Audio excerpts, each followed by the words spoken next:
मला संधी मिळेल, मोठं पद मिळेल म्हणून उपमुख्यमंत्री एकनाथ शिंदेंपासून बाजूला करण्याचा प्रयत्न केला जातोय, तसं विरिष्ठ नेत्यांपर्यंत पोहोचवलं जातं असा मोठा दावा मंत्री उदय सामंत यांनी केलाय। पालकमंत्री नितेश राणे यांना मुंबई उच्च न्यायालयाच्या कोल्हापूर सर्किट बेंचनं मोठा दिलासा दिलाय। जिल्हा व सत्र न्यायालयानं सुनावलेल्या चिखलफेक आंदोलनातील शांतता भंग प्रकरणी 1 महिन्याच्या कारावासाच्या शिक्षेला उच्च न्यायालयानं झालेल्या सुनावणीत स्थगिती दिली आहे। उद्योगपतींना घेऊन चहा जरी घेतल्याचं दाखवा, राजकीय निवृत्ती घेईन असं मोठं आव्हान डिजिटल मीडिया संपादक पत्रकार संघटनेच्या राष्ट्रीय अधिवेशनात मंत्री उदय सामंत यांनी दिलंय। कुडाळ पोलीस ठाण्याचे पोलीस निरीक्षक राजेंद्र मगदूम यांची अचानक बदली करण्यात आली। त्यांच्या जागी सहाय्यक पोलीस निरीक्षक जयदीप पाटील यांच्याकडे तात्पुरता पदभार सोपवण्यात आला। कोकणचा नेता की महाराष्ट्राचा असा प्रश्न डिजिटल मीडिया संपादक पत्रकार संघटनेचे राष्ट्रीय अध्यक्ष राजा माने यांनी मंत्री उदय सामंतांना विचारला। यावर मी कोकणचा कार्यकर्ता आहे, कोकणचा नेता होण्यासाठी आता स्पर्धा वाढली आहे, या स्पर्धेत मी नाही असं उत्तर त्यांनी दिलं। सासोली येथील तिलारी कालव्यानजीक दोडामार्ग बांधा मुख्य रस्त्यावर चालत्या अल्टो कारनं गव्यारेड्यानं अचानक धडक दिल्यानं भीषण अपघात घडला। कारमधील एक महिला गंभीर जखमी झाली। या अपघातात गाडीचं देखील हजारो रुपयांचं नुकसान झालंय। सिंधुदुर्ग जिल्ह्यात उन्हाळी पर्यटन हंगाम सुरू असल्यानं पर्यटकांची मोठ्या प्रमाणावर वर्दळ वाढली आहे। या पार्श्वभूमीवर काही काळ इंधन पुरवठ्यात अडथळे निर्माण झाल्याची स्थिती होती, मात्र जिल्हा प्रशासनानं तातडीनं दखल घेत इंधन पुरवठा सुरळीत करण्यासाठी प्रभावी पावलं उचलली आहेत। भाजप सोबत करमत का असा खोचक प्रश्न डिजिटल मीडिया संपादक पत्रकार संघटनेच्या राष्ट्रीय अधिवेशनात मंत्री उदय सामंतांना विचारण्यात आला। याला जिथं जातो त्याच्यासोबत माझं करमतं असं उत्तर देताच अधिवेशनात हशा पिकला।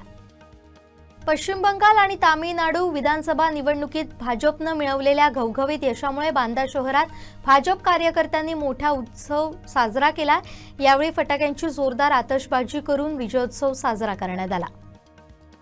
विविध क्षेत्रात उल्लेखनीय कार्य करणारे जिजाऊ संस्थेचे संस्थापक अध्यक्ष निलेश सांबरे यांना राष्ट्रीय गौरव पुरस्कार 2026 प्रदान करण्यात आला। डिजिटल मीडिया संपादक पत्रकार संघटनेच्या वतीनं राष्ट्रीय महाअधिवेशनात गोव्याचे मुख्यमंत्री डॉक्टर प्रमोद सावंत यांच्या हस्ते हा पुरस्कार प्रदान करण्यात आला।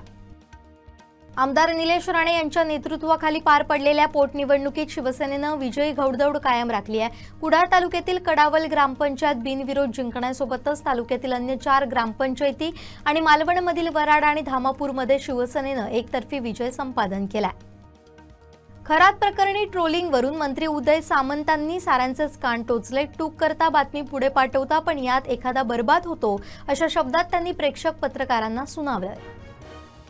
पत्रकारितेच्या बदलत्या टप्प्यात आव्हानांचा मुकाबला करून कृत्रिम बुद्धिमत्तेसमोर टिकताना स्वतःच्या मेंदूला कार्यक्षमतेने चालवण्याची गरज आहे। आपला मेंदू सतत कार्यक्षम ठेवल्यास बदलत्या स्वरूपांची भीती बाळगण्याची आवश्यकता नाही असं मत गोवा राज्याचे माजी माहिती आयुक्त तथा कोकणसाचे संपादक संचालक संजय ढवळीकर यांनी व्यक्त केलंय।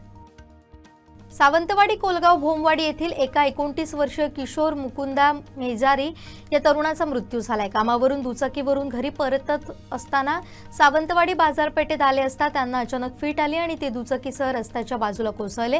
हृदयविकाराच्या झटक्यानं हा मृत्यू झाल्याचं बोललं जात आहे।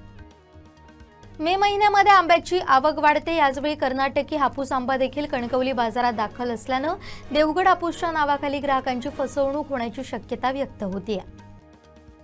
आईनं गावातील लोकांकडे आपल्याबद्दल खोटं नाटं सांगितलं या गैरसमजातून तिची हत्या करणाऱ्या आरोपी मुलाला सिंधुदुर्ग जिल्हा व सत्र न्यायालयानं जन्मठेप आणि 10,000 रुपये दंडाची शिक्षा सुनावली आहे। दीपक विष्णू दळवी असं शिक्षा झालेल्या आरोपीचं नाव आहे। शरद पवार अजित पवार एकनाथ शिंदेंकडून अनेक गोष्टी काम करताना शिकता आल्या, मात्र उद्धव ठाकरेंसोबत असताना गॅप पडली।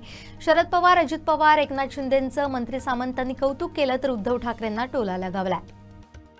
देवगड हापूस आंब्याचा हंगाम सध्या अंतिम टप्प्यात असून यंदा हवामानातील बदलांमुळे हापूसचं उत्पादन कमालीचं घटल्यानं बाजारात आवक कमी झाली आहे। कर्नाटक हापूसच्या विक्रीचा धोका वाढू लागल्यानं विश्वासू विक्रेत्यांकडूनच आंबा खरेदी करण्याचं आवाहन आंबा बागायतदारांकडून करण्यात येत आहे। सावंतवाडी शहरातील आंबा व्यापाऱ्यांच्या विविध समस्या जाणून घेण्यासाठी आणि आगामी हंगामात बाजारपेठेचं नियोजन करण्यासाठी नगराध्यक्षा श्रद्धाराजे भोसले यांच्या उपस्थितीत बैठक घेण्यात आली। यावर लवकरच ठोस उपाययोजना केल्या जातील असं आश्वासन त्यांनी दिलंय। पावसाळा तोंडावर आला आणि रखडलेली कामं पंचायत समितीच्या मासिक सभेत वारंवार कळवून सुद्धा खातेप्रमुख गैरहजर असतात। यावर पंचायत समितीच्या सर्व सदस्यांनी बांधकाम विभागावर तीव्र नाराजी व्यक्त केली आहे। गोवा तालुका चेस असोसिएशननं वास्को गोवा इथं कैलासवासी व्यंकटेश आणि सुमती शानभाग यांच्या स्मरणार्थ 5व्या राष्ट्रीय रॅपिड रेटिंग बुद्धिबळ स्पर्धेचं आयोजन केलं। या स्पर्धेत सिंधुदुर्गातील टॉपचा खेळाडू सावंतवाडीचा बाळकृष्ण कौस्तुभ पेडणेकर यानं 9वा क्रमांक पटकावला। दिल्लीतील महाराष्ट्र सदन इथं आयोजित करण्यात आलेल्या कोकण हापूस आंबा महोत्सवात राजापूरच्या हापूसनं दिल्लीकरांना अक्षरशः वेड लावलं। या महोत्सवात राजापूरच्या आंब्याची विक्री सुरू झाल्यानंतर अवघ्या 3 तासात तब्बल 1000 डझन आंब्याची विक्रमी विक्री झाली। खेरडी परिसरातून वाहणाऱ्या नदीच्या पात्रात शेकडो मासे मृतावस्थेत आढळून आल्यानं खळबळ उडाली। औद्योगिक क्षेत्रातील प्रक्रिया न केलेलं विषारी सांडपाणी थेट नदीत सोडल्यामुळेच हा प्रकार घडल्याचा दाट संशय व्यक्त होतोय। शिक्षण विभागानं राज्यातील सर्व शाळांना 31 मे 2026 पर्यंत त्यांच्याकडील रिक्त पदांच्या जाहिराती पवित्र पोर्टलवर प्रसिद्ध करण्याचे निर्देश दिलेत। या निर्णयामुळे जिल्हा परिषद, नगरपालिका, खासगी अनुदानित शाळांमधील हजारो शिक्षकांच्या रिक्त जागा भरण्याचा मार्ग खुला झालाय। नसरापूर प्रकरणानंतर आता महाराष्ट्राच्या कॅबिनेट बैठकीत मोठा निर्णय घेण्यात आला। लैंगिक शोषण करणाऱ्या नराधमांना पॅरोल देऊ नका असे निर्देश मुख्यमंत्री देवेंद्र फडणवीस यांनी दिले।